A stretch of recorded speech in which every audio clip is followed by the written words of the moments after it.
What's going on, everybody? This is Roster of the Misfit Effect.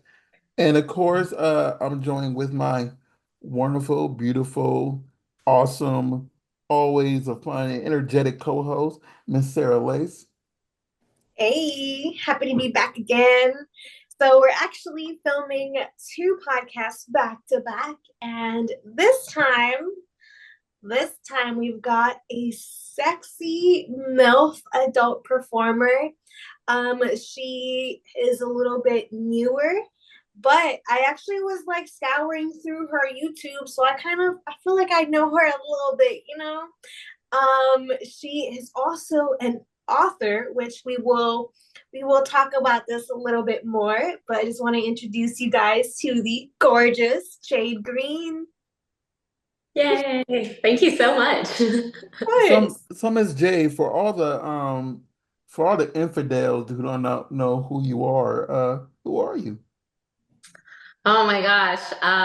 So I'm Jade Greene. I am an author and an adult actress. I used to like dance, like I was a stripper back in the day, but I was also a former Miss Virginia and I am a retired Washington Capitals cheerleader. So I've done a little bit of everything.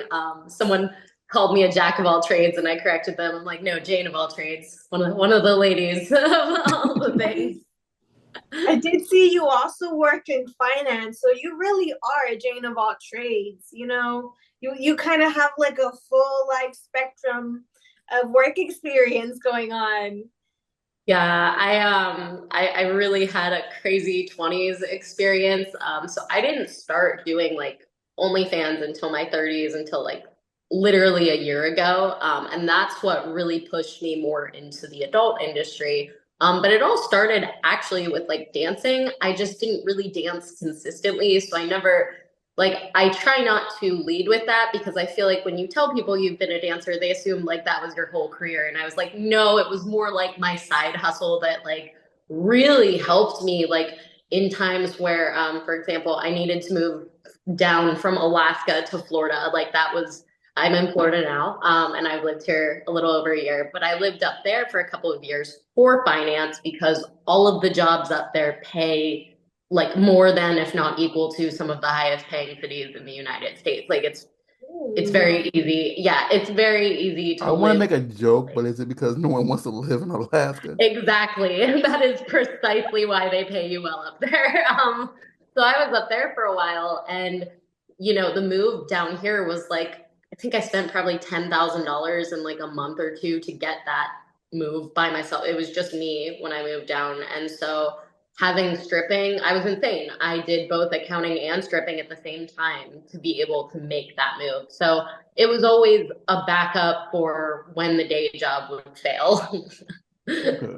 I get that. I just moved here and I think I paid about the same amount because deposits and all the other. Oh my God, moving sucks. Moving is so, especially Alaska to Florida, man. I couldn't have picked a worse country move. Right? Well, For real. It basically feels like cross country, I'm guessing. it is. It That's, Right? is. It's It literally is. cross Like country. going from the very top to the very bottom of the US practically. Like, I think the only furthest point I could have gotten away is one of the U.S. Virgin Islands or Puerto Rico. Like mm, that would have been a slightly further move. so I I, mean, at least you didn't go all the way to like Maine or something, I like from one know. end to the other. And it would have just been cold to cold, right? Like at least I picked Mhm. a really nice spot to settle down. I love Florida. Florida's I great. Alaska is one of the 12 states I have not visited yet. But Go in summer. yeah, that's one thing I'm worried about because like I can't do the cold. I would literally, cry a little bit. Me too. I'm Like really not a cold Like, and person. I'm from a cold winter state, 'cause But you're not. I'm from Indiana, but I know that's the reason I left the cold winter state because me and snow, me and the cold, yeah, and Alaska gets snow because Alaska is next to Russia and Canada, and horrible. Anyway, It's It's insane. cold. Yeah. It's cold up there. I I get it. I'm down here. I love it down here.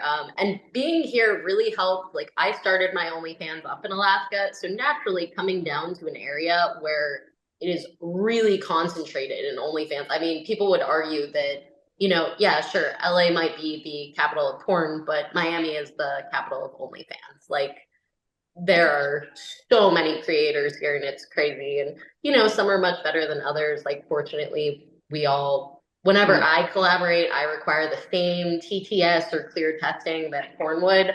But I've heard rumors that sadly some creators don't require that, which is crazy. See, Yeah. I understand, like, no, and I know a few things. I know sometimes it's harder for some performer-ish people that, like, if they're in New York or like if they're in Atlanta or someplace like that to get some of the facilities. But they use like, their sister places in order to get tested. And some people don't like when you go to one of those places, even though they are TTS or whatever, like I think as affiliated. long as they're approved, that makes sense. Because it's like they go through the same testing that we all go through, and it goes through the same Yeah, lab type, but not testing at all is that's career yeah, like suicide in like my person opinion. personally, I prefer CET over TTS and Clear. But that's just like a personal viewpoint. Mhm. However, like they're all, industry-ish places. You just everybody has their own flavor. Mhm. It's not like Pretty much the same. I go to Dr. Bob and Dr. Bob gives me a result and you don't know like as you said in one of your videos on YouTube, we had a watch section on your YouTube. Like everybody, don't go through the right channels. Mhm. And like that. So I don't blame you for not collabing with, these so-called collaborators and content people because, this is your job. One miss STD, and that's the end of it. More than that, I like getting laid too much. So let's be real. Like a week or two out of work, like no way, no way, no Right? cap. Like I know we got toys and all, but that does not compare to the real thing. Like, come on. It's So all about being safe and doing things essentially the right way, to keep not just ourselves but our families and our partners safe as well. We can be freaky, kinky, whatever. You can call me a dirty slut, but I'm never gonna be a dirty slut. Yeah, like it's a different. Mm-hmm. a different type of dirty. No infected sluts in the house. None. Exactly. Mhm. I mean, like I'm glad to see that, like, 'cause I've been around the porn for a very, very, very, very long time. I'm old, as far as porn years, and like that no one has contacted, A's or anything like that. And like it's only been a few minor things, luckily enough. But with the emergence of OnlyFans and stuff like that, and people like want to work with, these creators, whatever, because of whatever reason, sometimes it's like extremely more risky and it sucks and it's scary, Mhm. because of it. And like I find I'm not like to put it out there, everybody. I am not saying that these independent people are bringing in STDs and stuff like that. I'm saying that is an added thing to look into because there's been many cases when performers who are in the industry have contracted things, but it's just easier for people to catch things now because everybody's not checking for fake tests as well as they should be. That's what I'm saying. Mhm. right. They need to scan the QR code. Yeah, I was about to say that. Always check that QR code. Always scan it. I've actually stumbled across a couple performers throughout my 7 years in this where they've actually like photoshopped and put someone else's like QR code and stuff. So you go in there and you look at it, and if you don't look at the names, you'll just look like, oh, okay, it says clear. But then Like I actually go and I'll check it, compare it to their ID, and I'm like, that's not your name, buddy. Like I always check with the ID because I'm like, I am not messing around. Like, too risky, Yeah, too risky. and the thing is like since each one has their own app, you got to have an account on each one, and sometimes you can't make an account unless you go there and get tested. So like since I've never been to Clear, my name wouldn't be on Clear's system. But Mhm. you go to TTS or CET, whatever information is there. So it's important that if you are a performer to go into at least one place at least once. So it's all you have access to all of the Mhm. necessities. That's just my opinion, but it is what it is. Mhm. So I go ahead. I'm sorry. So I was actually gonna ask, tell us a little bit more about yourself, how you actually ended up stripping as your side hustle. How did you kind of stumble upon that? So I was going to college in Baltimore. And what does Baltimore have? The block. So it wasn't uncommon for a lot of college girls, and it was always the rumor around where it's like, oh, this girl's dancing or this girl's doing that. And it's like, I remember I remember my peers, like not all of them, but like a few of them expressing disdain and disgust. And in my head, I always was like, that's so cool. Like that's so cool that you can make money just by being hot. Like what a trip. Like so I remember I was so scared and I didn't even apply to this strip club as a dancer. I applied as a cocktail waitress. So I show up and he's like, so here's the job. Like, he's like, here's the thing. He's like, a lot of the girls like to hang out at the club and decide whether they want to do like the bartending, waitressing route or whether they want to dance. He's like, I'm not going to push you either way. I encourage you to just, hang out tonight, dress hot. And so I did. Mhm. Um, that night, I decided to become a dancer at 21. And it was crazy because I was also Miss Maryland at the time. And a big reason why I was stripping was because, like, here's the thing about like pageants and like beauty pageants, they pay you in scholarships, but like that's not cash. So, like, that doesn't take care of rent and it doesn't take care of bills. And like, on a national level, absolutely. And some of the bigger states, like South Carolina, I know Miss America, South Carolina used to win an apartment for like a year, but that is not all states and that's not all pageants. So like Mhm. it just depends on how much money your system has. So Mhm. this was before I even hit a big five because I ended up winning Miss Virginia years later for a big five for Miss US International. But I was like, shit, like I need to pay rent and look hot, like, and I still need to do my job as a beauty queen and go to college. I was balancing that with like a full-time college student. I was like, I don't have money for this and like, I don't know what to do. So the problem with like a normal job, I wouldn't have had the time to make the amount of money I needed to get everything done. So like just making sure I like looked good at appearances because they didn't dress me. Like most states, they like have these huge expectation of their girls where it's like have this knockout expensive wardrobe, have your hair and nails done. But it's like nobody's paying for that most of the time. Most of the like 90% of the time, nobody's paying for that shit. So it's like I actually started stripping because of pageantry. Like, and if pageants want to come for me for that, like, I'm the talk of the pageant world right now among the misses, which I is could see funny. that. Yeah. They're all like, what the fuck? But half of them are really supportive. Like, I've had a lot of girls come out and be like, you know what? You balls. Like, you have got to just like come out and be like, screw you, pageant world. Because Mhm. they did. Like, they just put all these expectations on like 20-year-olds, 18 to 22-year-old girls. And it's like some of the girls did have sugar daddies, which like eventually I like had a couple of those, but I wasn't ready for that at that age. And like I wasn't Mhm. mature at all. I was a very immature, like ratty little girly girl, 21-year-old that just wanted to get my money and like go to the pageant. I didn't want a daddy. I just wanted to like do I my get that. You're like, I don't have time for all that. Just give me my money right now. I'll just show my titties and get the money. Mhm. Show some titties, shake some ass. Exactly. Exactly. I mean, I've heard about, the pageant life, but I didn't know that they didn't pay for any damn thing. I thought they gave you money and a scholarship and other stuff like that because, that really doesn't help if you don't get any of the money back. Well, it's so crazy because each state, it depends on who your sponsors are. So they don't all, Miss America is Miss America, Miss USA is Miss USA. Those are kind of exceptions because, that's 0.01% of pageant competitors are gonna, even actually less than that, are even gonna compete for that title. Like it's just so hard to get to that level. Mhm.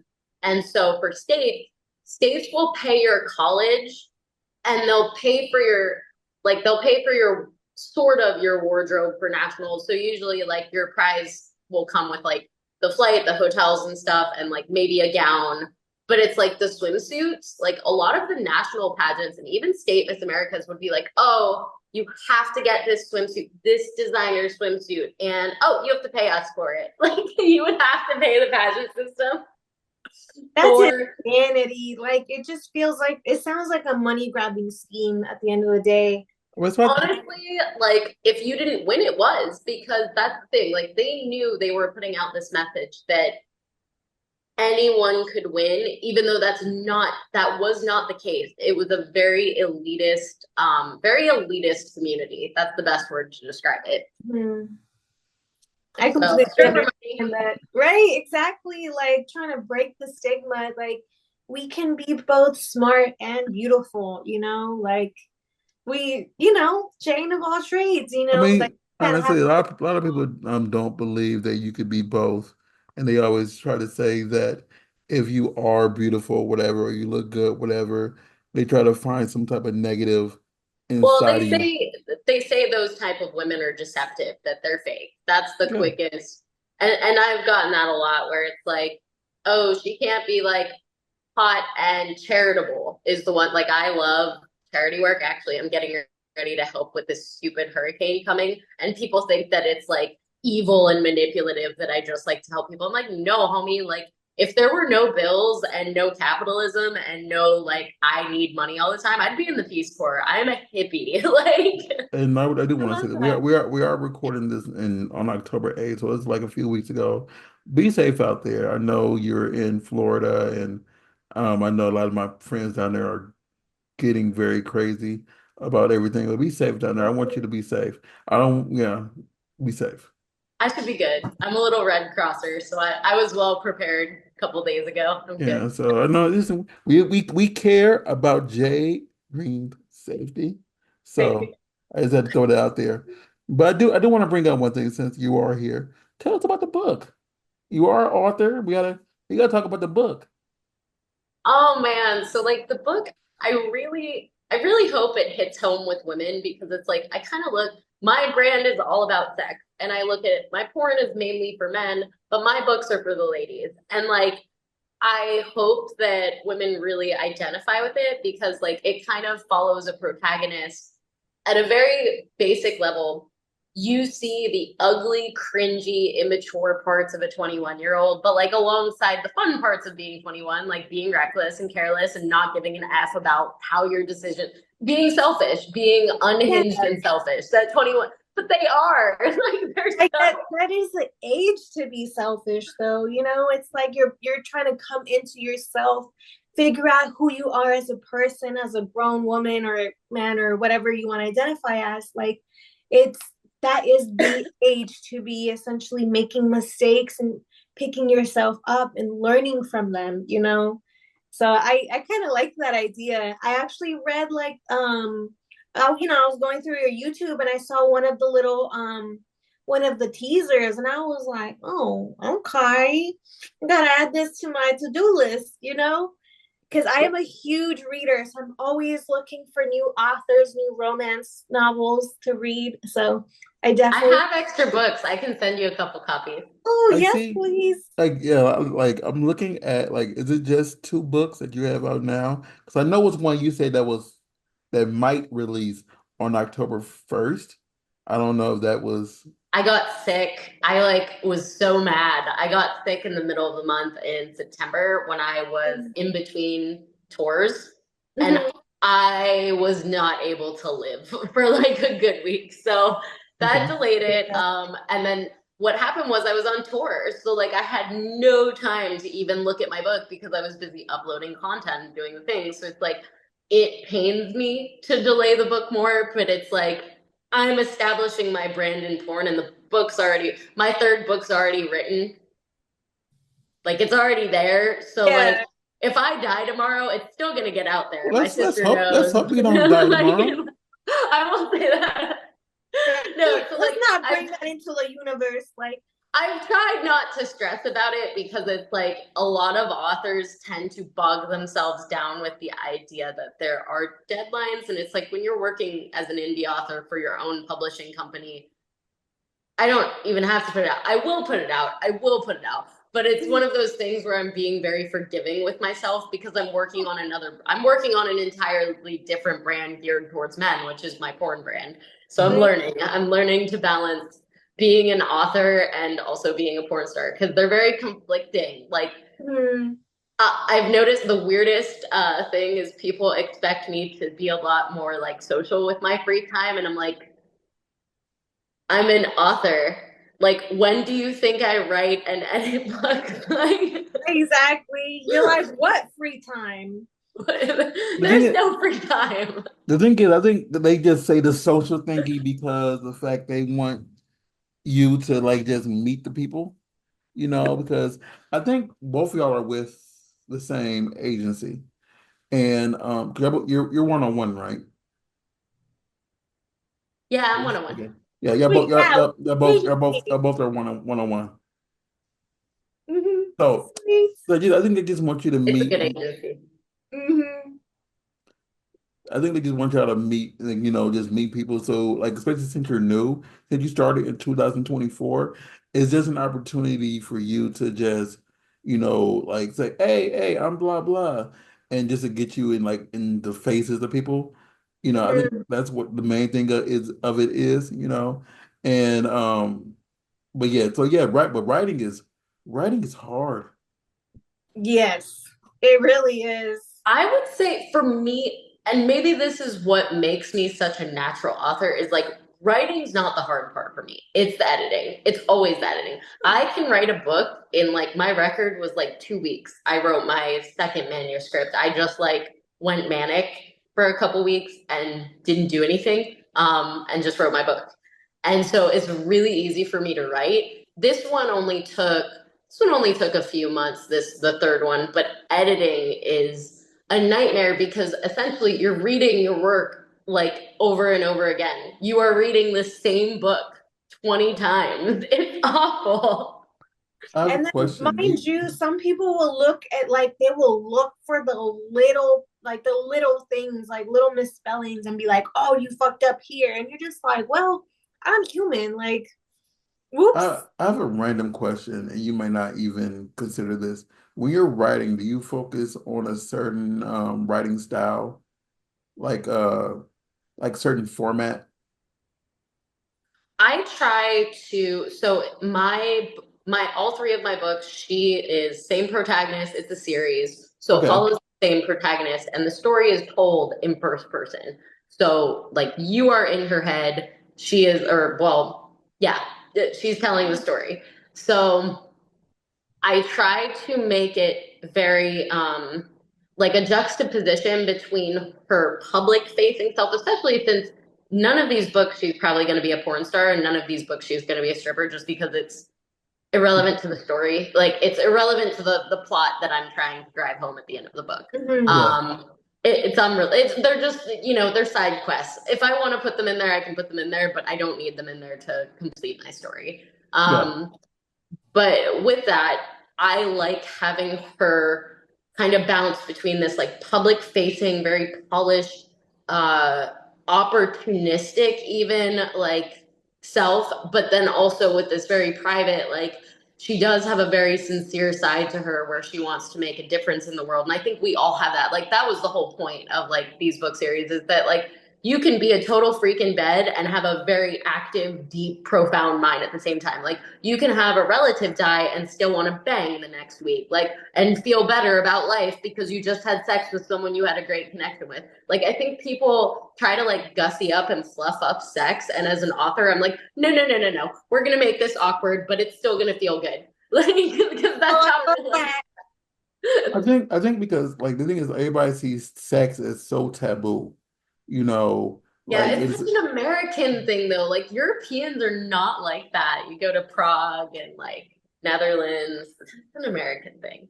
it's like and it's crazy because like everybody like exists in on this earth because of some form of sex. Even if Yeah, you like, are a test tube baby, you got here because someone did something into a test tube. If you're artificially inseminated, someone did something inside of a tube to, you know, it's like Exactly. I don't know why the world is against sex. And it's ridiculous. I'm well, I sorry. think people too, like in our culture at least, like there's some positives about people becoming vocal about problematic parts of the sexual aspects of our behavior. But I think another issue is the opposite is that people won't acknowledge that sex can be healing, that sex can be self explorative. I feel like you can really, when you're exploring, I know me personally, when I was 21, I had like a group of friends that we practiced like open, ethical non-monogamy and had a great freaking time doing it while they all lived in the same area. And it's like I have having that friends like experience. that. It was Right. the best. I have Oh, a I wrote about, I love them so much. I wrote characters that were inspired by them and they know about it and think it's so Oh, cool. I love that. But I feel like that helped me figure out who I was, and that no matter what anyone's relationship experience is, like I think, yeah, sex like can definitely help tell you who you are and aren't in the moments of making those decisions. I can definitely see that, like, mind you, especially when it comes to things that can be considered kink, like a lot of those things are derived like from your past. Like you don't just suddenly like, oh, this is what I'm into. It what happens is you have a sexual experience where you discover it and that essentially evolves, and you kind of realize like, oh, I like this. I like this. And like some people like, what post nut clarity, whatever, they feel shame for things. But in reality, you're like, come on, there's no shame to the game. Like I have post nut fog, brain fog, so I post I don't. nut, have post nut brain fog. I like that. See, I need like a sandwich. right? Like one time, I don't know exactly why, but like, like I was fucking, I had like a really, really good orgasm. And I just laid back and I was like, cheers, love. And then we looked at each other after a little, like a few seconds, like, what did you just say? And I was like, I think I just said cheers. Like, I don't know where that came from, but I mean, that shit must have been good, You should experiment with Opa and see. Exactly. Like, Opa. right? I have no idea what that is. What's Like, Opa? there's, What's It's Opa? the Greek celebration word. Oh, okay. I'm like I'm confused. I'm with the I right? was puppet. gonna Like, say, like, come on. have you guys ever sometimes I'll masturbate before I work out. Like, I don't know. I feel like that helps me. I feel like maybe I'm superstitious here, but I like feel in my brain, I'm like, it's raising my testosterone. It's I've making read me I've read better somewhere athlete. I've read somewhere that it could actually help you, help you work out better because you let Really? you let off like for men we let out a lot of our tension because like we get like we feel I don't know like since I've never been a woman I can't explain how y'all feel but I know for us it just feels like we have a whole backup log like like with water like coming out like we feel that and that's why a lot of us need to masturbate to get it off whatever but I know for y'all, it's like y'all are more relaxed, you're more soothed, you're like you're calm, and you're going Yeah, to work out, and you can work out better. I Um, can see that. From what I've heard is like professional like sports people. This one I've heard like actually like football player like men, for example. They will actually like edge themselves, like they'll masturbate, but they won't let themselves come because that will raise their testosterone. And so they're able to like go into the field with that like extra level of, I guess we can call rage or whatever, that extra level of like, They goon, they goon for the sport. yeah, they goon for the sport from what I've heard. And yeah, then, because if once you, it's done, they get that relief and they go and finish themselves off or have someone help them finish off. I well, love it's also because like from what I understand, it's like if you're going to box the next day, you're not supposed to because it makes your feet loose, whatever. But if you edge, you get yourself to the point of it there, so you're getting the feeling just enough without it, so you're still, getting yourself off, quote unquote, without getting yourself off. Mm-hmm. Now I I'm get gonna that. try It's this. so close, right? Yeah, I think, but I don't know. It's like I, the thing is I'm more since I'm such a giver, I would hate like any person of the opposite sex to not get the O she's waiting for because some girls don't get any O's, period. So I'm a big like fan of making sure that y'all get y'all Yes, she O's. gets hers too. No, I'm just she said she's gonna like get there and then stop. I don't know. I want you to get all the way, like get that no. No, I want you to get that, like where like you can't walk on your left leg for 10 minutes. You got to like, You're like a little I shake. want no, like I've had orgasms so good I've cried. Like I like literally my eyes just like release tears because Yeah, I cannot breathe properly during I the get orgasm. that. See that, yeah. Those are the best. Like And see, one of the things that I like to do, like I learned this from someone else, before a scene, like we like to kind of masturbate and like edge ourselves, but not get ourselves all the way there. So you show up on set and you're just like ready. You're like, come that's on, what I do. coach, I'm ready for this. Like, I've heard that makes like the scene so much better. Like, I really like doing that. Like, especially if you're like nervous about working with someone new, you kind of get yourself close and you show up and you end up more hyped. You're like, come on, like I don't know who you are, but let's get to know each other. I think you're right. Like it puts you already in the mood so that like when you meet them, you can just be like, Mhm. hey. Right, exactly. I feel like it allows for a little bit more of that sexuality to creep out. See, I, Yeah. I think with me because I'm a little asexual. Like for me, it's never really about me when I'm looking at it from that aspect looking in. Hmm. 'Cause that's why I'm always say like I'm more adamant of saying, okay, for example, if I was looking at Sarah, I'm like, so what do you like, Sarah? What do you need to get off without me doing too much, just in case something goes wrong? You know, so that's where I'm at with that situation. So, that release isn't always important to me, you know, as I far as she's looking at me like I'm crazy. That's just how I am. I'm sorry. That's how I'm wired. And I think it's basically because I've been around porn since 2008. So it's like, Wow. yeah, '08. Mhm. And so now it's kind of like I'm null to it a little bit. Like I'm not a performer. I'm not like no one wants to look at this naked in any capacity. But being on the opposite with the person with the camera, like, okay, this is what they want, and that's how I'm able to, you know, get the best look at people. But it's also like, okay, I've seen girls have sex on camera, and I could tell they didn't finish.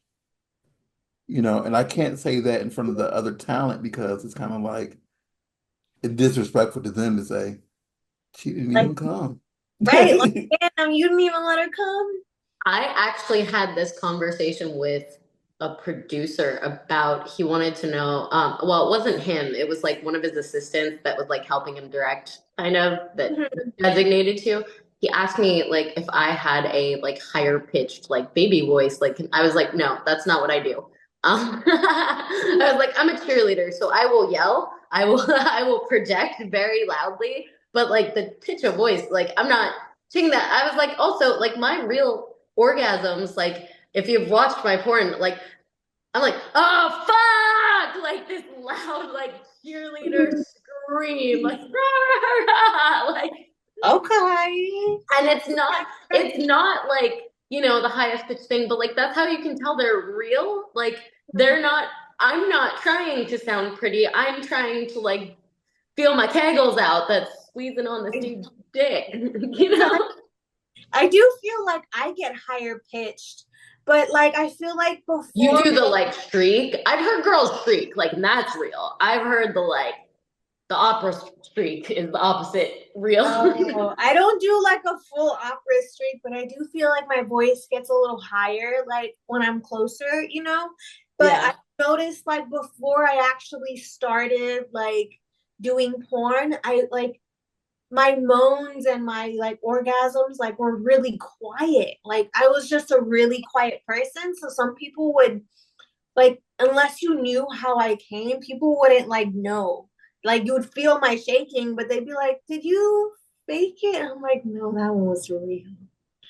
You know, Yeah. like I was always porn, I loud. became more vocal too. You know, and I feel like I don't know, porn allows you to kind of like step into yourself and allows your sexuality to be free. You know, so Yeah. Like I feel that. And I mean, especially like what's nice about the environment is I don't feel judged. I mean, I feel a lot less judged in this environment than any other I've been in any other industry. I mean, I get at the that. end of the day, in this environment, everybody is doing the same thing in some capacity, you know, unless you do the extreme stuff. So it's bad to try to judge somebody for wanting, a release and have sex the hell the way they want to have sex. So Mm-hmm. it's a cutting edge. You shouldn't judge somebody if you're in the same industry because at the end of the day, we're all getting freaked in some capacity. Well, and there's an audience for all of us. Like, what's nice about it too is like what people want with porn is so subjective. So like there is consumers and markets for literally every single one of us. So I have two Exactly. questions before I go forward. So one question, what is your favorite type of scene to create or watch?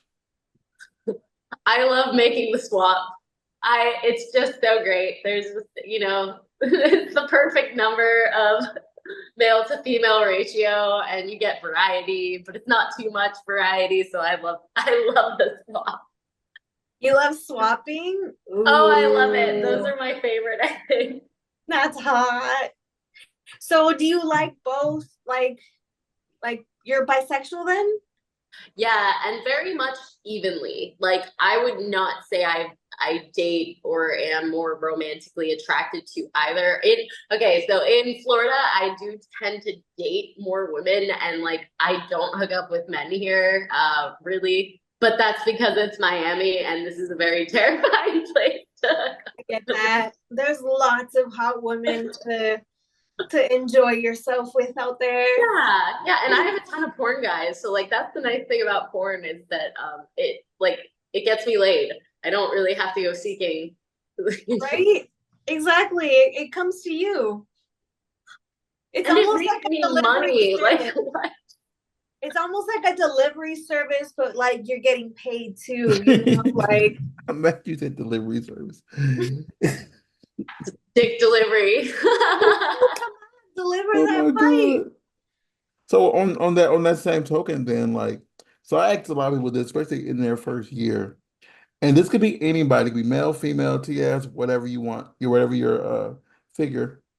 Who are the top five people you have not worked with that you want to work with? Ooh, I would love to work with Haley Rose and Max Field. I think they are so hot as a couple. And I say this like in every interview. So Max and Haley, I'm trying to bang. If you want to just cuck me, I'm cool with that too. And then Johnny Loves, who else? Ethan Seeks and probably Daisy Phoenix. She's really young, but she's so hot. We're both AMA girls, so people suggested we collab, so I'm all for all 5 of those. Okay. Someone that knows what they want, because sometimes we ask this question and people really, really have to think it through. But oh no, I got a list. You had your and she's list. like, and she's like, that's not even the full list. You just don't know. I got a few more. I got a few more. No, because like I always ask that question because like there are certain people who people have said certain people's names, and I'm like, oh, I can text them right now. And I've texted them before during the podcast, and on a few occasions they actually did a scene together like later because of that little connection. Yeah. So Exactly. like, I'm sharing orgasms worldwide as much as I can. That's right. I'm a horny girl. That's why I'm in the industry. You say you were a nerd. Like what do you do? Like what do you do for fun outside of writing? Self-writing. So I would say I'm reading. I would say both of those things make me a huge nerd. I also No, have a master's. So like for finance, I have a master's in business analytics and finance, like both of those together. I have a So master's in business I'm lying. no, Project business man analytics. So I no like, no I me. oh, you do? I have a master's in project management and a master's in entrepreneurship. But go Oh, ahead. that's crazy, Business dude. nerds. Right. I follow the stock market like crazy. I actually made a bunch of money last year on Nvidia, and it was like it was my first big girl, big money win. Because like before that, I had little wins, but like not like Nvidia. That stock, I invested like a year and a half ago before it like blew up, and then it blew up, and I was a really happy camper. Heck yeah. I've only made 100 in the stock market. I have no, I have made nothing. No, because then I'm liable, so I can't get stock advice. Oh no, we're not talking about. I said me. I've like I make bad financial decisions. Oh no. And then I used to be a gamer, but it's honestly like as much as I wish I could play video games, books have kind of replaced that. Like I've had to pick and choose and like I always wanted to prioritize like my fitness with marathon running, which is a non-negotiable. Like everybody in my life that's lasted with me knows like the marathons come before a lot of Yeah, things. I think the very first time I seen you cross my timeline was a video of you like running down like a street or whatever, and someone stops you, you get completely naked, you say something, and you keep on running. That was the first video I think I seen of you. And someone retweeted it. Someone retweeted it, and that's how it crossed my path. I'm like, oh, that person looks fun. Right. I'm a nudist. Streaking. Yeah, I mean, Yeah, like, I was lucky. So that was a nudist resort, and that's how I got away with it. Like, I'm not even gonna lie about it. It was. I love going to the nudist resorts here because I live in Florida. So there's actually like I think there's 3 of them. But that's one of them, Caliente, and I love going over there. It's so nice. Everybody's naked. I lived in Florida and I didn't know about the nudist resorts. I know about the new beaches, but I know, at least for the ones in like California, it's always a freaking hike to get to them. You got to go through all these hips and turns and mountains. You got to walk down like 3 miles. And I'm like, first of all, I can't walk that far. Second of all, what I'm gonna see when I get over here? Am I gonna be disappointed that everybody isn't freeing, or it's like, am I gonna see things that I don't want to see?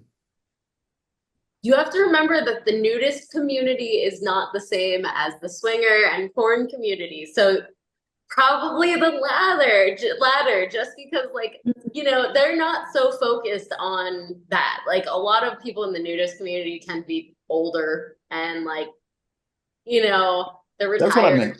That's what I Yeah. meant. Like older, like there's nothing wrong with, But they're you being so free. chill. Like I love hanging with the nudists because like I went on a nudist cruise alone as a single female. And let me tell you, I did not feel unsafe at all that trip. I felt fine Mm. that entire trip. They're very chill. That's pretty awesome. I've always wanted to do that, go to a nudist resort or like a cruise. But like I don't know, I've experienced the nude beach and it's a love-hate relationship, you know. It definitely feels freeing to be there and just, just be naked at the beach. And like I like to say this, I like feeling one with nature, you know. But guys go ahead and use that opportunity for things they're not supposed to. You know, they end up making it unsafe. They make it like end up feeling creepy. So I haven't really gone to the Miami nude beach as much as I would like to. But yeah, I just like being naked and being free. You know, I want to go out to like I don't know, like a forest or a cabin and just walk around just naked. Girl, let's go. That Right? sounds Like, let's so do that. fun. Because I've had That's some moments where guys will like guys will just go ahead and record me or just be staring like so hard where my husband goes and like he's naked too with me and he'll go and like give them like the views that they don't want. He'll go and like bend over or turn around and be like helicoptering for them like That husband's amazing. exactly, because it's like come on, like I just want to be naked like with everyone else, just want to be free, but like some guys end up making it not a good experience for us. Yeah, it depends on the environment. Like the resorts vary. What's nice about the resort is people are really chill there. And resorts tend to be, because they're trying to make a profit. So like I hate to say it, but I feel like the paid venues are a lot safer because they have more of a motivation versus like the beaches, they're a public spot. Nobody's guarding, aside from bystanders, nobody's guarding your safety there. So like that's kind of the benefit of like the cruises, the resorts, is you get kind of a guaranteed like security where it's like if you're really uncomfortable with someone, like there's somebody that you can report to that's hey, like, can you tell this guy to leave me alone? Right, that's beautiful. Like I feel like that's what makes me want to go there more. Yeah, Like go to Caliente with your husband. ooh, That one's north of Tampa, like mhm. 20, 30 miles. Hopefully it's good. It's supposed to be okay despite the hurricane because it's far enough inland, but geez. I the know. the only thing, like when it comes to that, and it's a side thing too. It's like, you know, this is not in shape, you know. So sometimes I would just be, worried about, walking around with this. Nobody Doing, judges you I on know, I those. know. It's all subconscious. It's that, that little thing in the back of your brain. It's like, oh my God. So everybody's gonna see all that blubber fat on your butt and on your love handles Dude, that's and like not what people are and thinking. like and like if it's cold outside, you're gonna have shrinkage. So it's kind of like, and it's just, it's I, just that little thing that sits on your shoulder, like, so this is what we're doing today, Raw. You know. mm-hmm. I totally get that. Like we all feel self-conscious about things here and there. Like I absolutely understand that, but it's like I feel like that's the beauty of the nudist community. It's like there's ever people of all shapes and sizes just connecting with themselves and connecting with nature and just kind of embracing that part of them really. I Yeah. feel like it's removing the shame of nudity.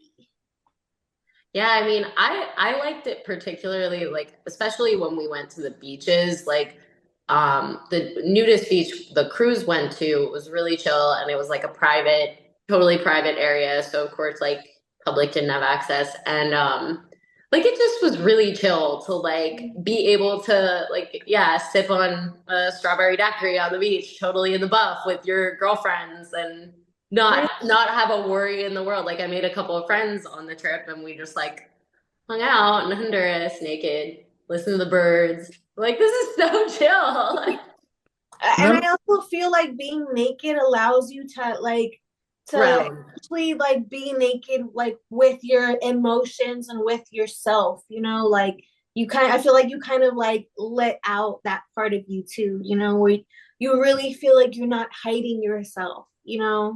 That's so true.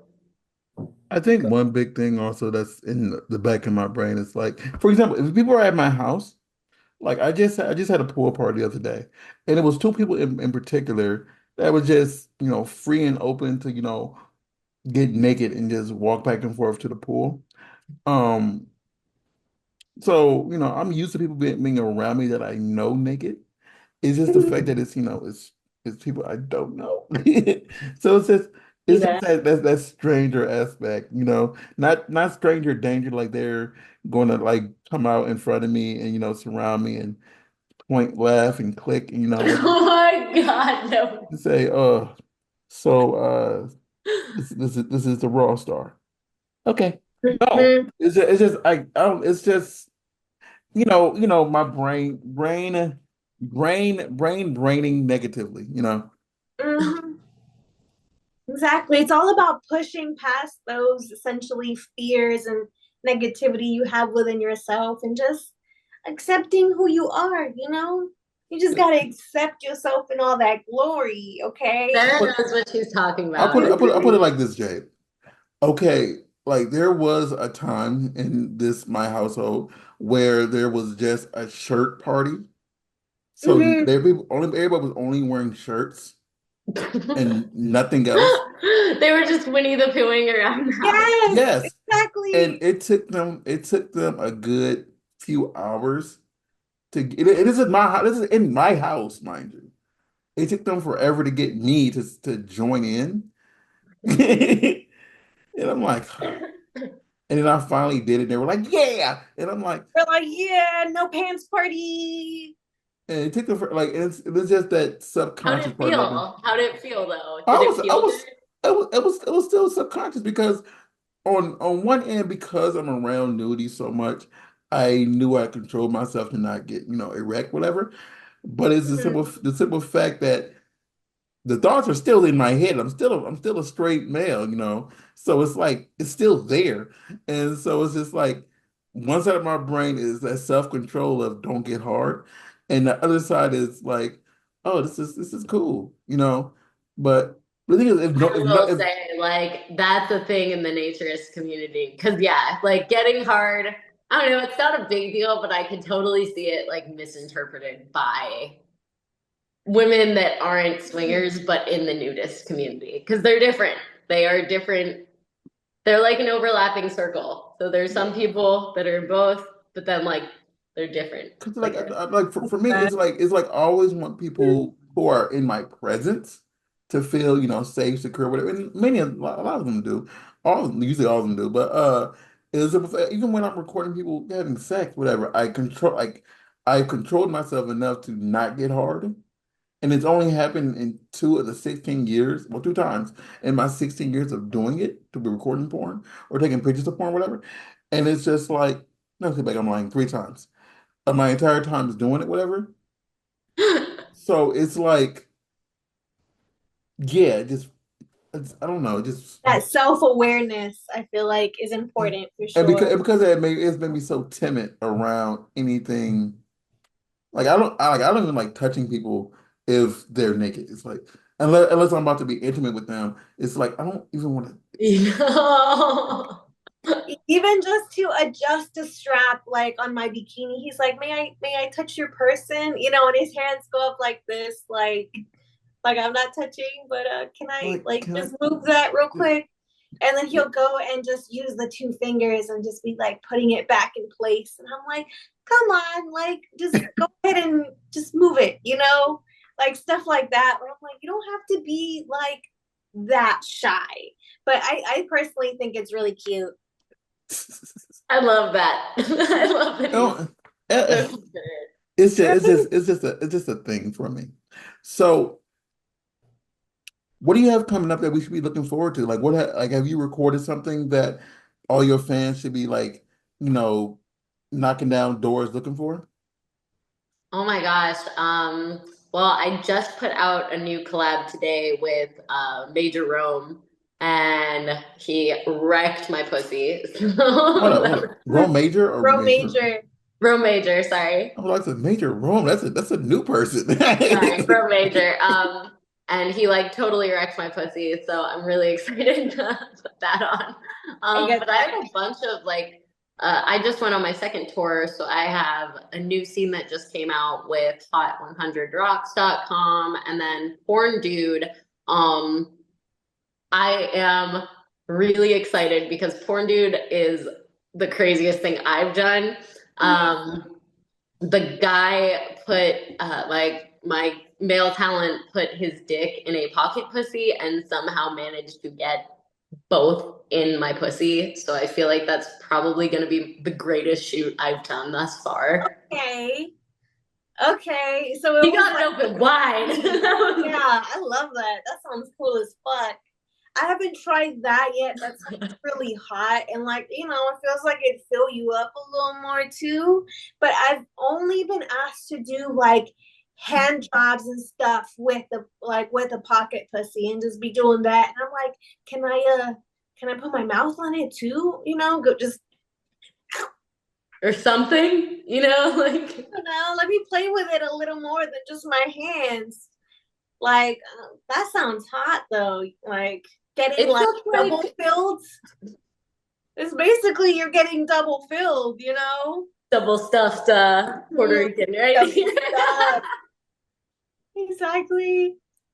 And like it doesn't matter what age we are, like that shit is tight. That pussy stays tight. Like once they're done wrecking it, it goes back. So I'm like, yeah, stretch me out, daddy. Oh, I love it. Like I think what will happen is I'll actually do DP before or DVP before I ever end up doing anal because my pussy can take a beating. Like I've joked with guys, I'm like, if you could put a jackhammer on my clit, I would love that. Like, and they're like, what the fuck? I'm like, no, like really, like just punch my clit. I mean, don't actually, but like, no, Right? like Like use a strong ass vibrator for I have it. a I very like strong it. ass pussy. Yeah. I love that. But mind you, like they're meant to do that. Like the They pussy are. meant to stretch to a Yeah. certain big amount basically versus the booty hole. Like the booty Yes, hole not necessarily gay. I seen Sarah's first DV. Yeah, he witnessed it. I That haven't sounds fun to me. That sounds like a good Saturday night. That's Oh, it was. It definitely was. But like I haven't done it on camera just yet. And that's kind of how I am is like I want to try things out off camera first and make sure one that I'm comfortable and two that it actually excites me. Because if it's not something that I'm really into, why am I gonna film that? Like yeah, we may be actors, but like the end of the day, like when it comes to sex, we shouldn't have to act that much. I Um, like I like that idea, like to try things off camera with like a comfortable partner versus on. Because then it's like you're more aware of your body. Like you can even film it to see what your body looks like doing it and like how it feels if you don't and like it right away. your face too sometimes because Mhm. sometimes you like it, but your face makes a weird one eye open uh type thingy and it looks like you're liking it, but your face is like no. So it's like, you Yeah, know, that's true. you know, that then sooner or later y'all both be doing DVDA. I don't know about all that, but you know, Jay, I you can like definitely take a stretch. I'm gonna recommend you watch this movie called Orgasmo.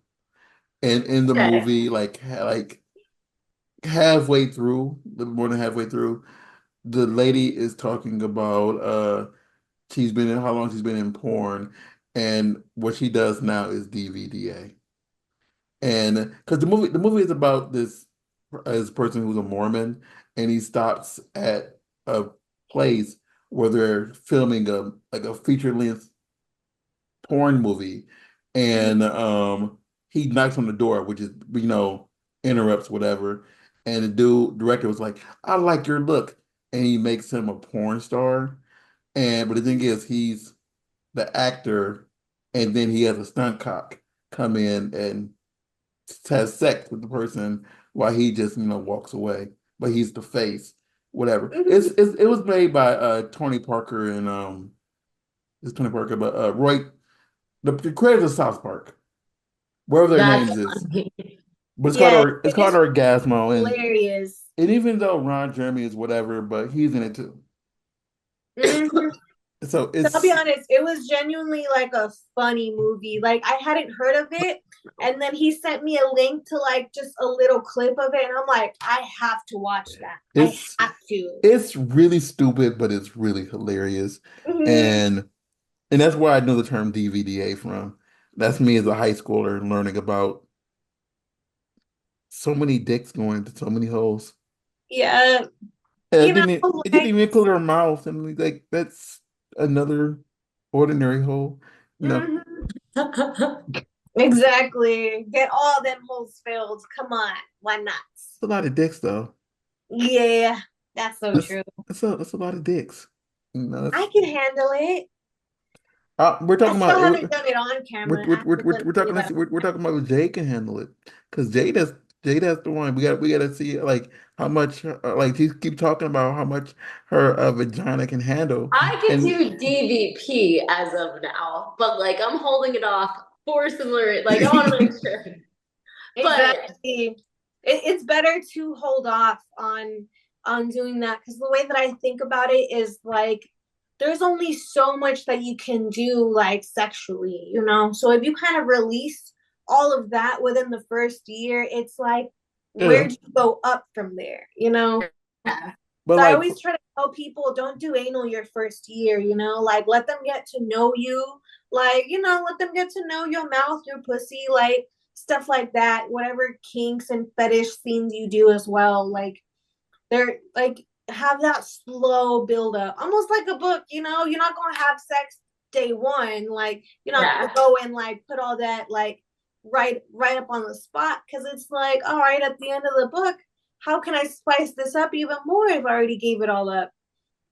well, Yeah, no, you're not wrong. sex on a trampoline, Sarah. That Ooh, builds it up. I'm sorry. It's okay. like what? We did a bounce house recently. I did it with Jimmy Michaels, and holy crap, that was fun. But it was like 100 degrees outside. That was so hot. Yeah, that's where the Was that in acting La La comes Land or in Florida? That was in Florida, and it was for bounce house sex with Ethan Theeks. Just started that website, but I just like kept putting ice on Jimmy. I just kept rubbing ice on him. I felt in. I we totally, didn't know it was gonna be that hot out. yeah. That just seems like one you need to do during the winter. And like yeah, like winter or like early spring. And just Florida's still film. hot though. Like even you could get like in the winter, you could still get an 80-degree day easy. Mm, I mean, 'cause I lived in Florida for 2 years, and I know like there's certain parts like in January where it does get, coldish. And like mm-hmm. even out here in LA, like I live in LA now. Like right now, like we did have 100-degree weather last week, but like in like 2 months, we will have low 60s.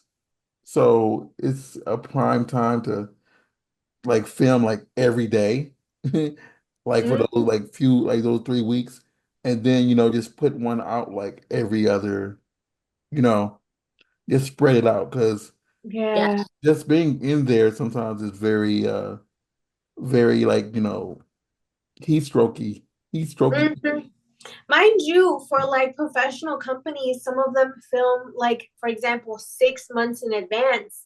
So like I've had to do it before where I filmed a summer scene in the winter. Oof. I literally had to like, mind you, this was like an outside, it was a pool scene. And it was freaking cold, like it was cold. And I basically had to act like it was summertime, like here my bikini stripping naked like it's hot. And then like in between filming, like I had to grab my coat and be like, all right, it is freezing. Like, I seen like the company that shot somebody and they released it 2 years later, and you could tell it's old because they said, "Yeah, this is a brand new scene," even though the girl in the scene got a whole tattoo like right here now, and it's obvious the tattoo isn't there, and it's like her tattoo isn't there. That's an old scene. Yeah, she didn't have like a breast increase. It's like yeah, that's they just that's an the old fault for scene. later. Yeah, but because you never know. You never know. Mm. And I forgot how we got on here. Um, yeah, my train of thought is gone. So you take together, you got the bouncy thingy, you have Rome Major. And what else did you say you had? I have another collab coming out with Dre Strong, and he's been really fun to work with. So yeah, just filming a bunch. Next month I'm going to Connecticut, New York City. This month I'm still going to DC before the end of the month for 2 more shoots. So Okay, you just bouncing I'm around shooting working. as much as possible. Every That's pretty every awesome. everybody's getting a little piece of Jade Green right now, so they can experience greatness. They like, Exactly. oh, I'm this not ain't. greedy with myself. Everybody can have a piece. So, will I be seeing you at the New Jersey Exotica? No, because I plan on I was gonna go to Fantasy Fest, but I'm actually gonna probably help with Red Cross with the hurricane just because like I have in the past, two of my books are based on my deployment. So it's just like one of those things when it happens, I'm like, God damn it. But like I feel compelled to help and I'm in a place where like I can do that. So right after DC, I'm coming back and helping with that. They have to like how it works with disaster relief stuff. FEMA and engineers have to like go in for the first week and test the bridges and like basically make sure there's no like death hazards for the rest of everyone that's helping out. Yeah, Nice. That makes like I They would have the look. harder job. I would say they have the harder job. Like my job is helping people with sheltering and stuff and food and water. It's pretty easy to I give feel out like food and that. water. I feel like that is more important than a convention, especially if that's in your Oh, neighborhood. thank you. And no, I'm serious because I feel that like I always feel like helping people. People always joke and say I get off on helping people, but I feel that when you're helping others, you're doing a greater service than anything else. And I commend that more than going to any convention because even though your porn is helping people in one capacity, helping them get off whatever, helping somebody who who may have lost everything, just have a happy face or just have a happy little bit of something, something Mm. positive, is more fulfilling than many other things. So, Well, and you know, it's my state, like we're not talking about like a hurricane in Manila or the Philippines. We're not talking about, even a hurricane in Texas. This is my state. So like as somebody who's already been like knee deep, pun intended, in disaster and floodwater no, and disaster work, why not help when I have the time and resources? I think that's like the way I like to live my life is if I have the time and money to help, then I'm gonna help. I'm gonna be there and help like in the official manner through channels. Like I wouldn't say I'm a people pleaser. Like I'm not going out and just like helping random people. Like I'm going out with an organization that knows what they're doing, that understands who exactly is affected because they have all that information, like through FEMA and Red Cross, like they have information on what neighborhoods, what address are impacted, it's not, some random person in my DMs that I'm helping. It's people that I know for a fact need the help. Yeah, I because get that. you can't trust everybody who's in your DMs saying that they No, need you help cannot. You cannot help everyone. because Only because help people need your help, like yeah, actively because so. Exactly. people in your DMs are could be, looking for nefarious things, Yeah, you like, know. oh, I want to donate to Red Cross. Can I meet you in person to give you supplies? Like, no, I don't need the supplies that bad. Exactly. You're just Yeah, you like, can oh, here no no. here Oh.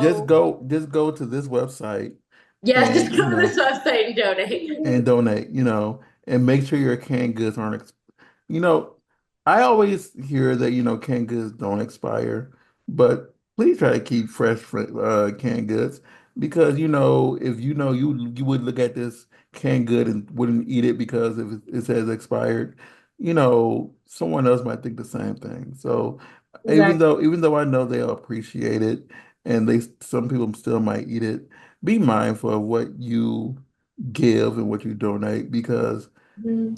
just because you are thinking it's a good deed, you got to remember that, the best deed is to be mindful of, you got to think about what you would want if you were in the same situation. Mhm. I'm sorry, I had to throw that I out there. agree. I had to get serious for a second. That's a That's good point, though. No, that's a really good point. And like, I think honestly, like that aspect of me makes me like for me, I'm not saying for anybody else, I'm saying for me, it makes me more sexual because I'm like, man, like, like life is so short. We might as well enjoy the very simple, a very non-materialistic, Mm. non-materialistic passions of life. Like, sex is one of those joys that does not cost a fucking thing. And then like same with being active, going outside. Like I think embracing that, like and standing in your humility for like a day or two out of the year is good for you. And it's like, man, like that makes me want to live harder in my good moments, you know? I don't know. Absolutely. Some of us got to pay for sex. You know what though? You know what though? Those people get it too. They deserve their sex as well. Just because they have to pay Mhm. for it, they deserve it. Exactly. sometimes you got to say, okay, I gotta bite this bullet, and pay them that money and say They thank still you. deserve it, you know?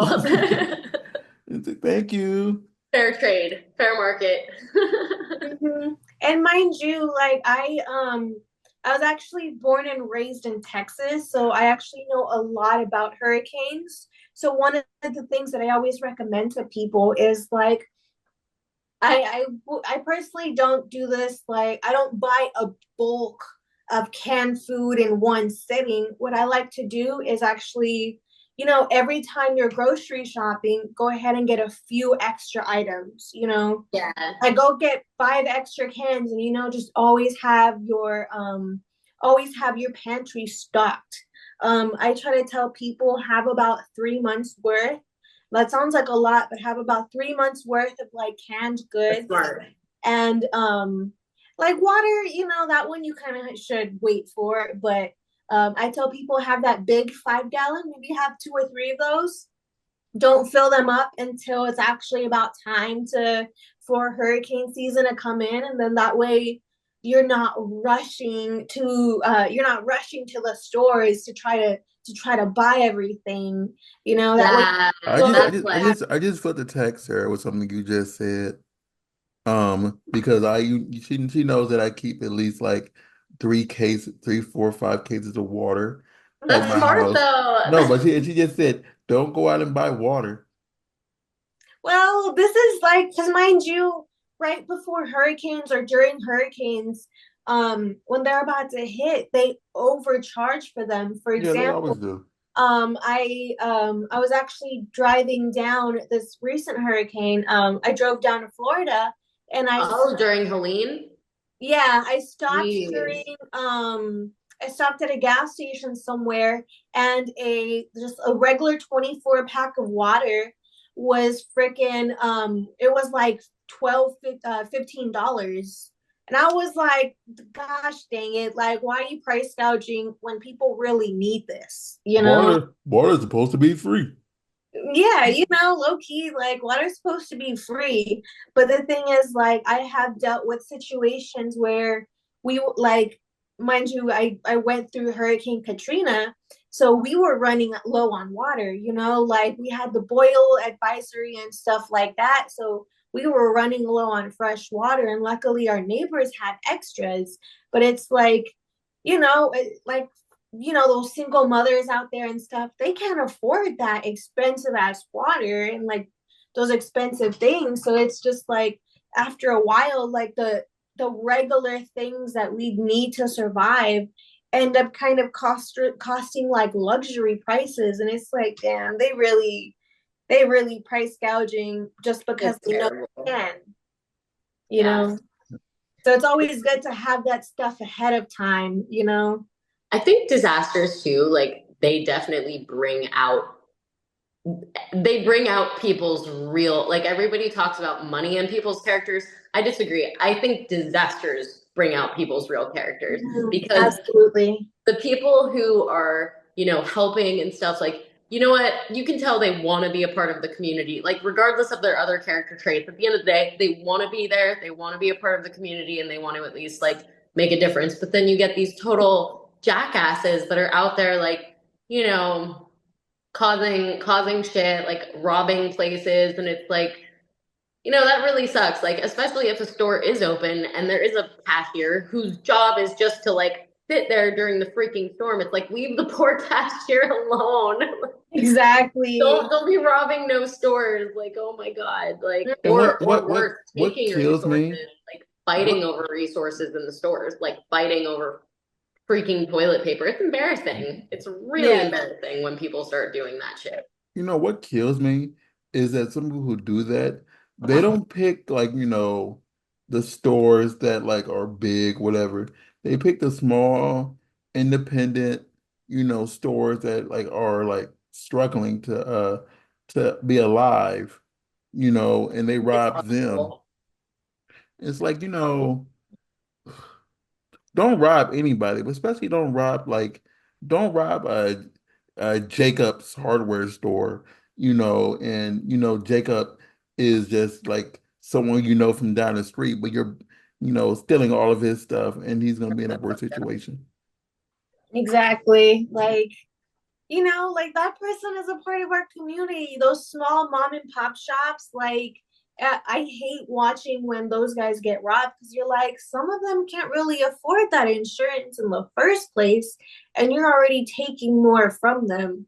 Like I jokingly will be like, why don't you just go rob Walmart? They got insurance for it. Right? Like I hate saying that. Like I hate saying it, but it's like honestly, like their cashiers aren't gonna fight back. And that's the problem. It's like the local mom and pop cashier might try to fight back because that's all they have. And it's like at least That at is a their big store. livelihood.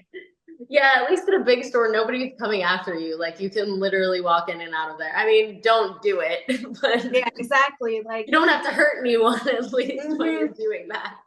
That's why I like to tell people like go ahead and buy that throughout the year, spend an extra, $20 a week on just getting extra items so you can kind of stockpile without it hurting your wallet like That's smart. all at once, like at that point, like you won't necessarily feel the need to go and do that, like I don't know. Yeah. It's just little things here and there they can do to just kind of help themselves and their community.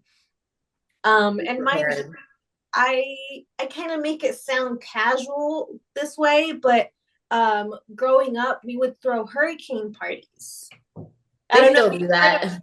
yeah, hurricane parties, and basically it's like like we already have our stuff stockpiled, so we got a little bit of that extra money, so they will go and buy beer and stuff like that. And mind you, when the power goes out, you gotta cook the stuff that's in the fridge and the freezer or whatever because it's going to go bad, and you Yeah. don't necessarily have the money to replace that. And maybe your neighbors are, like, because we grew up with a gas stove, and we always had our charcoal grill and everything. And so we would have neighbors that they didn't have a gas stove and stuff, so they had no means to cook. So we would do a hurricane party and actually just essentially feed the community, whoever's in our I neighborhood. love that. That's Yeah, so like positive. Like that's such a great way to influence like and help people through that. Exactly. And I feel like that's one of the things that makes it like it makes it feel lighter, especially for the kids, you know? You're just like, okay, instead of being scared, just think about this like a neighborhood block party almost, where you're just like, yeah, you know, like some people will have to go out and still have to go to work or have to go help with the cleanup. Someone's got to watch those kids. So, you just bring all the kids over here. We'll make sure they're fed, clean, taken care of. You go do what you have to do. And we call it a party. Yeah. I give people credit too who also like go out there and rescue the strays off the street. Like, oh my God, those are unseen freaking heroes. Cause I mean, obviously like rescuing people is so important and like comes first, but like there's also like you see people out there with their boats and stuff, just like grabbing dogs and throwing them in their boat. And I think that that's that's like the most beautiful part about it is like as much as it sucks that it's happening, at least you do get to see like people trying to rebuild their community. I think it can bring out like people who, You want just to know. have the best in people. I think you just notice people's Exactly. character at any time when they're doing certain things Mm-hmm. in those situations. And when it comes to the animals, it's like it is scary to think like how many animals are abandoned when people try to evacuate. Mm-hmm. And like some do care about, their fur babies and some don't, you know, Yeah. and it's Some of that like, people see Sometimes it's money. accessories. Yeah. but still it's like, Sometimes they just see them as accessories, these cute little things that after a while they're like, well, I can't afford you. Bam, drop you off the side of the well, no, road. no, I know, I meant during like a hurricane, whatever, and like Hmm. it's a bad situation, and they leave the home, whatever, but Mm-hmm. they leave their their fur baby inside the home, whatever, knowing that like even if they won't lose everything, the animal is just there like for weeks, whatever, Mm-hmm. or and then if However it, long it and then takes. and then if water is going to destroy everything, they just still leave the animal there. Yeah. So the animal drown. Like I don't know. I It just is, it's absolutely awful. I mean, I know like my friend who just evacuated, actually, I had two friends that evacuated that were like, we're not leaving the pets behind. I'm like, yeah, bring the doggo. Let's do it. so that's Exactly. Make it an adventure for them too, And Yeah. be funny enough, like growing up, like my mom would actually be one of those people rescuing pets, like rescuing animals, like basically any time of the year, like it doesn't matter if it's a hurricane coming, like if she sees one that's like out there, like in the middle of nowhere, she would actually go rescue it and bring it home. And mind you, the funny thing is with these hurricane parties, we'd have at one point we had about like a dozen animals. Like both cats, dogs. I had a turtle, and we had two birds that we rescued. All of them were rescues.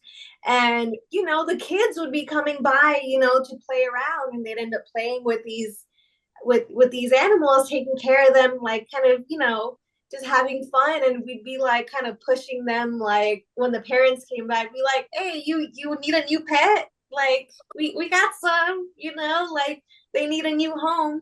And so we kind of like it was like a dual purpose thing where we would end up being like, okay, here, like you can have them, like I see your kid got really attached to this one. You want him?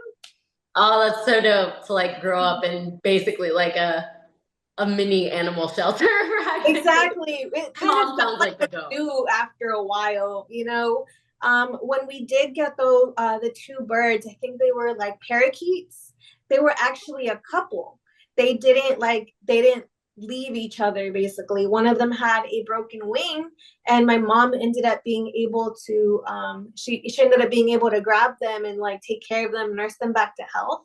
And then this one actually was more of an accident. One of us left the gate open, and they kind of flew out. But it was like if you're like let them be free. If they were healthy enough to go together, then let them fly out and be free. So it's like might as well. Like we're not there to be their keeper, but we're there to kind of assist them and help them assist them and get them like healthy again, so they can just fly out and just be who they are, you know. And in the area that I was at, like all of the shelters were kill shelters, so we wouldn't want them to go and end up at a shelter. So we're like, you know what? Let's just go ahead and take care of them, make sure our gates are closed so they don't like run out and animal control comes and gets them, you know? So it was kind of one of those things where it was like, it was not necessarily like a hero complex. We just wanted to help out any way we could. I think too, it's like one of the like earliest lessons I've kind of learned, and like it kind of it ties into the whole how you see other people is really how you see yourself. And like I remember when I was younger having the attitude of like, well, somebody's intentions make all the difference when they're helping other people. No, it doesn't. No, it doesn't. And I'll tell you why. Because like the person on the receiving end of help doesn't really give a shit whenever they're thirsty and whenever they're starving and they need water or food. So like I kind of was humbled very young in the disaster world because of that. Like I remember talking to somebody about it and them kind of putting me in my place and being like, it doesn't even matter. It doesn't even matter if they are doing it for their resume or if they are doing it to look better, because at the end of the day, they're doing more than the useless people that are not volunteering at all. I'm like, oh damn. Exactly. Oh damn. I guess like you're right. Like they're just as needed as everybody else. So honestly, like I wouldn't even focus on that. And I was like, that was enough to just. So when I hear people like say that about people, where it's like, oh, they just did that good deed to like look better, and it's like, okay, maybe, but that doesn't take away the fact that it's a good deed objectively. Like it's still a good deed. So yeah. So even if the person's a piece of shit, like, well. The silver lining is that somebody got help from them. I mean, like, I hate to say it. That's my very positive thing. Giving back. It's all about giving back to our community any way that we can, you know? Yeah, and I think having the ability, like neutrality is one of the huge values of Red Cross, where it's like helping regardless of somebody's beliefs or somebody's, you know, I try to be so neutral, like everywhere I am on Facebook and Instagram, just because I don't want anyone ever to like see me and my persona and then one day see me on a disaster relief operation and be like, oh, like I don't feel welcome by her, like, or I don't feel like she'll give me help I need. So I try to always keep it very like very loving and sexual for everyone. Exactly. So before one way or another. So before, because we've got to finish soon, but I want to ask you something. I've been asking people this recently. What is the funniest or craziest thing that has happened so far on set to you? Oh my gosh. I would say the funniest thing was probably,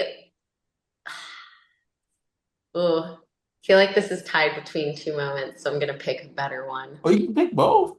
Mm-hmm. This is the Jade show right now. One of them was, so with Jimmy Michaels, my scene with him was really great. We had really good chemistry and like maybe too good, like we would not get off each other. So like it's really funny because after I had I think it was my third or fourth shoot with him, I like kind of made a rule now that I'm like, I don't start fluffing until like the photos, because if I do and I get horny, my brain is totally useless. And I get like brain dead if I'm like horny before like at least the photos start. I'm like, yeah, like I can't, like the paperwork, forget it. If you want me to do paperwork, I cannot do it turned on, period. Right? You're like, I can't think straight. I just got that dick on my mind. Yeah, like yeah, no. So he is the person that made that a rule with me, where I'm like, I will fluff you, but like you have to wait. We have to wait till the paperwork is done, the bunny ears, all that stupid crap is done, and then I will proceed. Very friendly. You got to get the important stuff out the way. That way we get to the good stuff. Yeah. And then the second time was actually with him again for the bounce house thing. So that's really funny. But I like definitely thought I was gonna like freaking come down on him, like, and hurt him, because nobody thinks about bouncy house or trampoline. And, you know, when a girl's on top, what she could do to a dude's dick on accident. Mm-hmm. I kept getting freaked out. Just like, I mean, falling like all over the there has been a place. girl who like has injured a performer's dick before. So yeah, Oh yeah, I Has that remember. happened? yeah. Yes, it actually has happened, and mind you, The that shit shock, is on the it. shock on her face. Yeah, like Did he I'm not sue? no, I mean Oh like no. they were having sex and I just think like like she turned the wrong way and like something happened. And like Ah! he's healed now, but Mhm. he couldn't work for a while because he got injured. It got injured. So Yeah, that's why it's always you always gotta be careful when you're what position was it? I think it was reverse cowgirl. When girls are on top, yeah, for real. Yeah, like she was on top, doing that squat and doing that grind, and basically, from what I remember, she kind of like bent it. So like, have That's to. what I was afraid of because I kept bouncing, and he was like, "No, I got you, I got you." But then we kept falling over, and then I'm pretty sure the construction crew next to the house could hear everything we were doing in between, and like probably some of them even Yeah. saw it. So that was just hilarious to me because it's like, you know what? We also gave the construction workers a free show, so Exactly, it made their day better. yeah. I oh love you that. I believe there's been so many free shows accidentally at my places of work of living because of people doing stuff like in my yard or whatever. And as I said yesterday, like Yeah. I just moved here and I haven't put up my privacy fence yet. But like I closed the blinds enough, but I know on my right side, you can still see into my backyard a little bit. And that's like people were just outside changing from like, their clothes into their swimsuits. And I'm Mhm. like, you just if somebody was I hope nobody was looking, but like if they were, being nosy, you just gave them a free full on show because you changed your tops and your bottoms. Ooh, So, just I was like, You said it spread it wide, you got to pay for that one. I mean, yeah, God. but the thing is, again, it doesn't faze me anymore just seeing someone change. That's true. It I just, should like stop let it bothering me and just accept the fact that like it's the same as people seeing me naked on the internet. I don't know why, like it doesn't bother me people seeing me naked on the internet, but like for some reason I'm so apologetic about it, like in person. Like I don't know oh, why. Well, it's no consent. I think Well, two because things. they seek it out. On the internet, they're seeking it out versus like out in public, it's like, man, like I'm not trying to do nothing or interrupt this Mm, I mean, bycam. it's the same thing as if like you're outside in your bra and panties and you feel subconscious about it, but at the same time you're at the beach in a two piece. Yeah. It's the exact. It's you know if you're wearing regular clothes, whatever, and not lingerie, it's the exact same thing. mhm. You're still covered, but it's like just a different fabric. But like I believe just some people are just really so either they don't want to show people them naked, or the fact that like oh, I don't want to feel weird. Like Mhm. as I say again, people had to break my neck, not literally, to get naked, like to get bottomless for something inside of my own home. But it was Mm, just because like I'm so cautious about, taking off any type of clothes. So exactly. Mind you, in general, like I feel like the general community can kind of be weird about even if it's not nudity, they can just be weird about things in general. For And example, like men too, especially like can be weirder than one would think. Like not all men take it perverted. Some men, like religious men especially, are like outraged by nudity just as much as freaking religious women are. They can be. yeah, and mind you, one time I did it was a yoga photo shoot at a park, and I was an ambassador for the yoga outfit and stuff. So it was just a legitimate photo shoot. There was no stripping, no nothing. It was like it was full leggings and a sports bra. Yeah. I was just doing photos, like making sure there was no one in the background. I just had like, it was basically like like it's a park like inside of like a forest kind of area. So the background was like just all trees. And so people were just walking by, like saw me doing photos and just got really weird and quickly U-turn and basically like almost ran away. And I was like, I'm not even doing anything. I'm doing yoga. There's just a camera attached to me, basically. There's just a guy taking photos of me. Like, I'm not. There's I'm like a weird stigma about being photographed in public. I think part of it has to do with people's paranoia of them being photographed, that like they assume if you're photographing yourself that they'll be in your picture or video, and it's like, calm down. You're not the main character. exactly, exactly. And sometimes when I do photos or even videos in public where it's just, regular clothes and stuff like that, people will kind of get weird. And like for me personally, like if someone's walking by, like I'll let them know, hey, my camera's right here, just so you know. Or sometimes if it's just like a very public place, I'll just blur the background. So you're not even going to see the people, like That's I'm smart. not the kind of person to like photograph someone like unsolicited, like Yeah. us as content creators in general, I feel like we tend to be very mindful of that, but I'm just kind of like, damn, you don't have to be weird about it. Like, I'm just filming yoga. But mind you, I also have had guys tell me that they get off to my yoga videos from YouTube where I'm fully clothed, I'm not even doing anything sexual. I'm just doing the stretches and talking them through it. And they're like, oh yeah, I jacked off to that. And I'm like, I don't know how you did that, but okay, like I guess. There's a fetish out there for everyone, you know? Yeah, exactly. Sarah, Yeah. I've said this to you before. People can jack off to anything.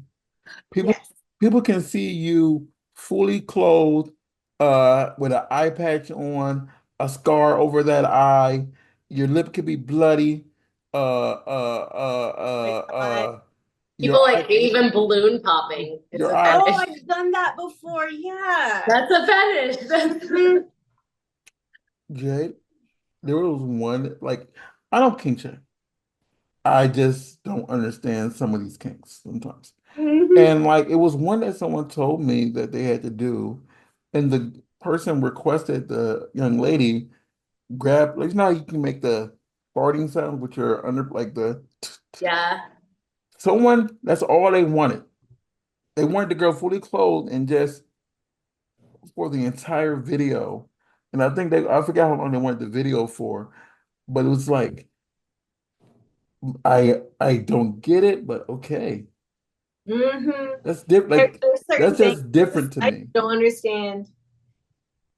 Like Like, I don't. like some kings are not for us. And I like, we just gotta just no shame to that game. Oh, Yeah. But like I I mean, just I'm like not big into like, I am not big into the whole like stepbrother, stepmom thing, but like I have fun with it. Like I have fun with that shit just because like on set, it's like I know that there's gonna be a viewer out there that really gets enjoyment out of this, so I might as well indulge and the, like, exactly. the thing It's the just thing role is play. the thing yeah, is have it a was a good point. time. See, I'm gonna tell you something was crazy. So when I first started doing anything in the industry, they Mhm. like, you notice now you watch porn or you go on porn sets, they specifically make sure you say the word step. Yes. And before, when I first started doing this stuff, they weren't making sure you say the word step. Mhm. Even though it was implied, it wasn't said. And Mhm. that had to change because, it Oh, was because a of little, promoting incest or whatever. yeah, but I'm Yeah. like, the thing Because is, But they're not really yeah, related. but I mean, it's still like with fetishes, whatever, watching porn, it's all about that fantasy, you know, and like the fantasy is in this scenario of is oh, uh, uh, Ricky is 19 years old, home from college, and he's not having a good day. But hey, stepmom Jade is here. Oh, what's wrong, baby? What's wrong? They didn't let me into this fraternity because I'm a virgin. Oh, we all been there. Have you ever been with a woman? No, no, I haven't even touched one. Okay, do you want to experiment with me? And then it's a scenario. Yeah. No, I'm sorry. Mhm. I'm big into storylines. I Yeah, cannot. it's just like it's role I playing though. cannot enjoy a porn scene unless I understand why somebody is there. Like I hate Gonzo. Like if you like it's the story I just said. Oh, y'all know each other because this person is your stepmother. Um, okay, he's home from school. He is depressed. You are trying to be a very thoughtful stepmother. Okay, I understand why all these people are here. I understand the story. Now, do what you got to do in order to get to the sex, but I know these characters. I know the background. Exactly. I'm weird like that, Miss Jade. I'm sorry. No, no, it's That's just, okay. because like I can't even get my dick hard to that, you know? I'm into Gonzo, but I'm also horny 24/7 and like I'm an Aries, so I think that's very reflective of my zodiac sign. Like I don't have time to waste. Like I need to get like 30 quickies in. Like good day. See, Like I got shit I to can't, do. I can't come 30 times. I can, I can. I can I mean, like, I can come once and give me like 5, 10 minutes. I can probably come again, and then I'm gonna leave a little bit, drink The some benefit water. of being a chick, man. Yeah, it's like, like we don't well, like you unless you want like the smoke puff to come out like you know like I can only come so much. And it really depends on what I did the day before because if I dropped everything the day before, it's like I like normal porn, but I'm definitely one of those dudes that like fast forwards. Like I fast forward to the Yeah, that's how second. I am. I like watching the beginning, like for me personally, Or see the oh thing. don't get me wrong, don't get me wrong. Wait, time out. I like the storyline or someone's there. But then once they start get going, I do fast forward because there's Oh, there one you go. You stop and start. because no, I like once I know like once it gets going and everybody and the sex is going on. Like for example, I don't watch boy girl. I normally only watch girl porn or girl by herself, like whatever. And the thing is, if I know this scene has a strap on.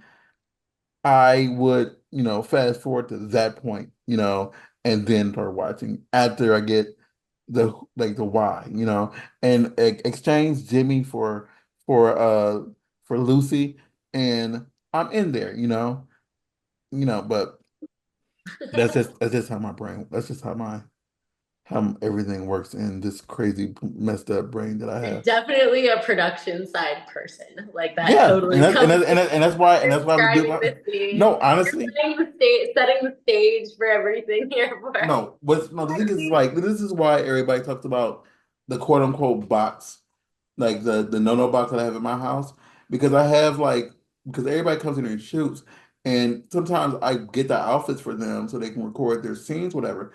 And so because we don't use so much, it just accumulates toys and clothes and all that crap at my house. And like so, because of that, they say, okay, we need a scenario. Before they record, I'm like, I give them a full scenario. They say, cool, cool, and they act it out when I'm helping them, shoot for their OnlyFans or whatever, whatever, and like they have a good scene. But Mhm. it's here on there. I But call it the box of goodies because, like, for example, I like coming in and like, if you're traveling from out of town, you're not gonna have all your outfits. So I'll be like, oh shoot, I forgot this. I'm pretty sure there's one of those in the box, and I'm like, yeah, yes. someone just took the 17-inch dick that I had in my box. Mm-hmm. It was a she's an big. Olympian. It She's was an a. It was a. Olympian sexpert. It was a big, Exactly. like this grip, Nice and girthy. 17, 17-inch dick, and they took it. And I'm like, that's a lot. And like the left side of my brain is kind of like, I want to see you actually take this. The right side of my brain is, that's a lot. But Like that's too much. like someone took a torso from over here the other day. I I mean, had as a, long as it's the size of a baby's head, we're talking, it can still fit, it correct? was yeah, Exactly. it was Exactly. like think about how big this part water is. It was a little bit big, a little bit girthier than this, and Jeez. about in longer than this is. So, well, about the same type of this is. Probably a little bit longer. And it's like, that's a lot. But as I said, someone took a torso from here, like a half torso, and a mini torso from here the other day. So I would say I I would love to like work with Brickzilla too, but the problem is I would have to buy his dildo first to make sure I could even take it. Like that's Exactly. You know, Brickzilla, big Brickzilla or Dread, it's very that's a attractive lot. men, but like they got monsters, man. That's I like really know for real. Like level people have been asking 100. me, like, oh, when are you gonna film with Dread? When are you gonna do anal? And I'm like, okay, first of all, the anal, give me a second. Like, I gotta practice for that one, It, you you know? Yeah. come with Dread and it's like this long. It's like Hmm. You know, it dreads like like a whole arm. Exactly, especially considering how like petite we are. Like, yo, that's it. But let's not take too much of your time. I thank you for coming on, Ms. J. You are absolutely freaking fun. I can't wait to meet you in person one day in this crazy world that we live in. Please tell everybody where to find you to get your stuff, to buy, purchase her content, and all that Mhm. stuff like that. And purchase her book too.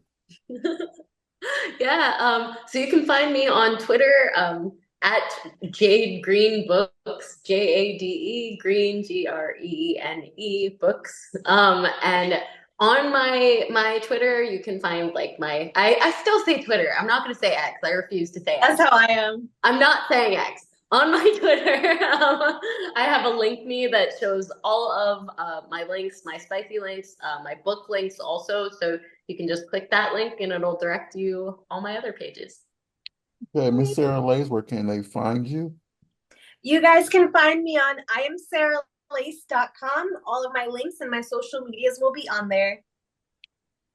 You could find me at RAWSEARR on Facebook, and I'm sorry, on Twitter, on X, whatever you want to call it, and on Instagram. You can find Mhm. us at Burbank Memphis on Instagram, Burbank Memphis on Facebook and on Twitter, and burbankmemphis.com. This is everything we do from fitness, graphics, photography, videography. You'll find Sarah's information for all that she does and all the little sex stuff that we do. Ms. J, thank you for joining us and being our finale for Oh, season 6. oh, Mhm. So you are the highlight for our season 6 finale, and we appreciate you being that for us. And everybody, please tune in next week, and yeah, and have fun.